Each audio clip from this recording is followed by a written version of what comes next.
Is the biology of frogs? Yeah. Yeah. Alright, so this is an introduction of the external features of frogs. So the common frog, or genus Rana are members of the amphibian family, meaning that they're adapted to living on land as well as in the water. Their identification is that they have loose, fitting, moist skin, buggy eyes, circular eardrums behind their eyes, and their powerful hind legs. A fact for frogs is that their eyes have movable lids, but their whole eyeball can actually be withdrawn into their head by their muscles, and this can happen when the frog is swallowing. So these frogs are poikilothermic, which means that its body temperature varies with the surroundings that they're in. So if it's like really snowy, then they're cold-blooded animals, so they'll be really cold, and then they're like in a warm tropic rainforest, then their skin would be really, really hot. Okay. Yeah, skin and coloration. Predominant colors in a common frog are green, yellow, brown, and black. The underside of a common frog is usually white. Some frogs have patterns, as you see in the picture, and their patterns are believed to be a factor of the protective value of the animal in its natural surroundings, like camouflage.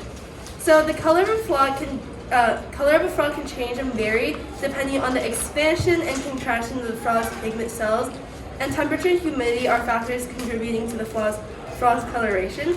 You might have also heard of poison dart frogs, and they have crazy colors, and they'll be introduced in later slides. Alright, habitat. In early spring, which is breeding season for the frogs, they're likely to spend their time in ponds and lakes with a steady amount of water. They like to reside in still water rather than moving water, and is unlikely to be rapidly moving streams and lakes. After laying their eggs, they usually reside in damp vegetation. They don't like to live in dry areas as it releases water from their skin and causes evaporation. And in the winter, they hibernate in the bottom of ponds and lie in mud, moss, or holes. Okay. Here is described the locomotion of frogs. They have powerful hind legs adapted for both swimming and leaping. Their movement is made by the contraction of the strong extensor muscles located in their thighs, and you can see the image on the top. And those muscles would contract when the frogs move.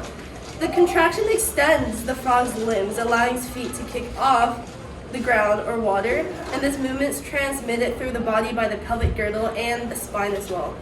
So in the water, the frog's webbed feet also pushes back to the water current, and it produces a greater surface area of its body. That's why frogs can move fast with their webbed feet underwater. And smaller forelimbs steer the direction in the water. And there's a fact that the frogs usually prefer crawling than leaping in and out of the water. So all the cartoons that you see with the frogs jumping up and down, that's all false. Okay. Breathing. So one interesting fact about a frog is that they can breathe through its skin, also called cutaneous gas exchange. The skin contains blood vessels that branch into a fine network of thin-line capillaries.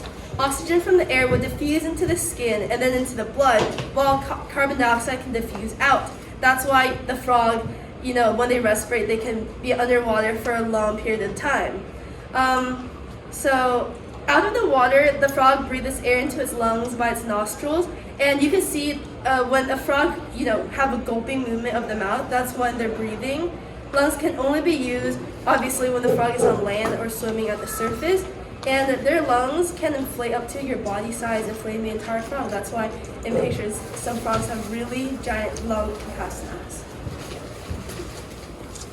Feeding. So adult frogs are carnivores, which means that they feed on worms, flies, and other insects that are not plants, but they eat animals. They may simply pick up their prey on the ground, or sometimes with their tongue, as seen above in the image. The tongue is shot out in like a half-circle movement, and its sticky saliva sticks to the prey. And when the prey swallows holes, there are rows of tiny teeth in the upper jaw and the roof of the frog's mouth that prevents the prey from escaping. In swallowing their eyes, the frog's eyes are also pulled further into the head, which presses down on the prey. So actually the frog's eyes are pressing down on the prey so the prey doesn't leave when it's eating food. Yeah. Alright, now let's get on to the extensive life cycle of a frog. Nearly all amphibians return and breed in the water in springtime. So the male and female frogs move from their winter quarters to the nearest pond. Females are usually larger than males with eggs ready. And at springtime, males would develop sticky finger pads to travel on the female. When the females lay their eggs, the males produce a seminal fluid containing sperm, and then they pour the sperm onto the eggs when the eggs leave the female's body. Fertilization does occur when the nuclei of the sperm and egg meet and join together or fuse. So these eggs and sperms leave the body through an opening, which is called the cloaca, just above the region where the frog's hind legs join the body, and it's secreted in a jelly form. This jelly is called albumin, and it surrounds the eggs. And when it surrounds the eggs, it swells on contact with the water. So it's just like when you have chia seeds and you submerge in water, they do grow. Obviously not the same process, but fertilization would be impossible unless carried out at the moment the eggs leave the female's body. So the eggs do have to be fresh. Yeah. Okay. Life cycle part 2 is the development of frogs. So the jelly from the external parts of the eggs stick together after fertilization. The eggs look like a small sphere of semi-liquid cytoplasm in the tough black-colored membrane. That is the food supply for babies. The jelly provides that.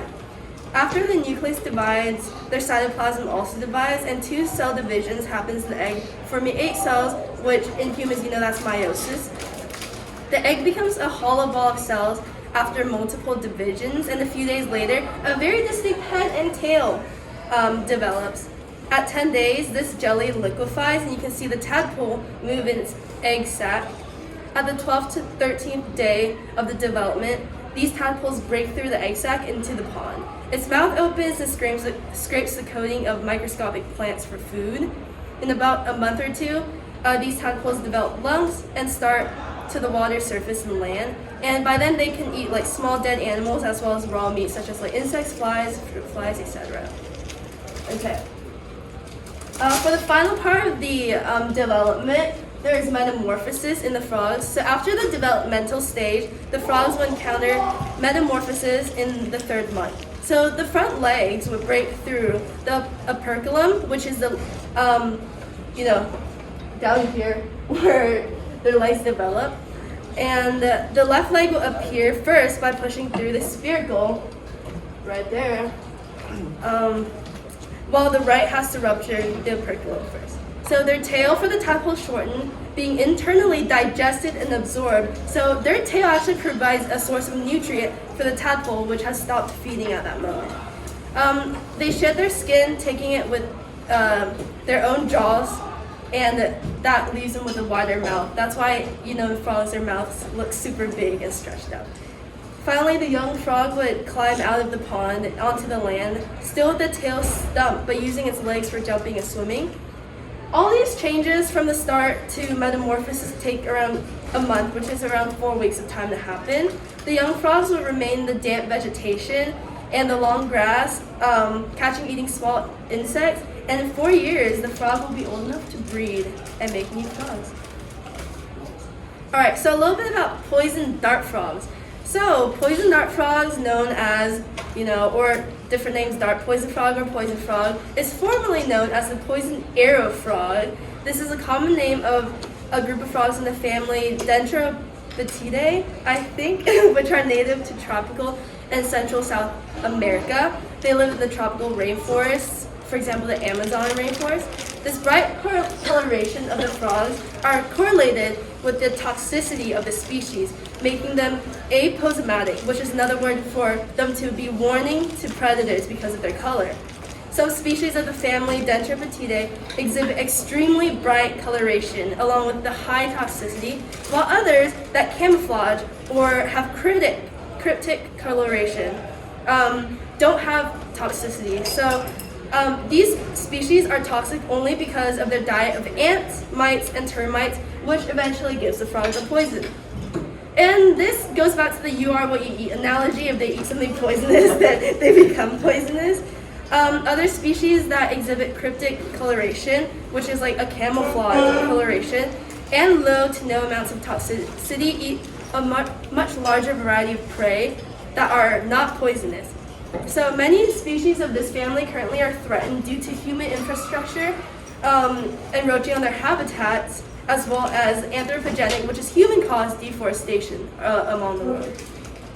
These amphibians are called dart frogs. Their name is dart frog due to Native Americans' use of their toxic secretions to poison the tips of blow darts as well as spears when they hunt. However, of over 170 species, only 4 has been documented to be used as poisonous spearheads or blow darts. And usually poisonous plants are commonly used in the family of Curare, but however, there's 4 frogs in the genus Phylobates, which is characterized by its really big size and high levels of toxicity. That's why they would use these poison dart frogs for their spearheads to hunt. All right. Thank you. That concludes the end of my frog BioTalk. Any questions? Questions about frogs? I love frogs, so. Okay.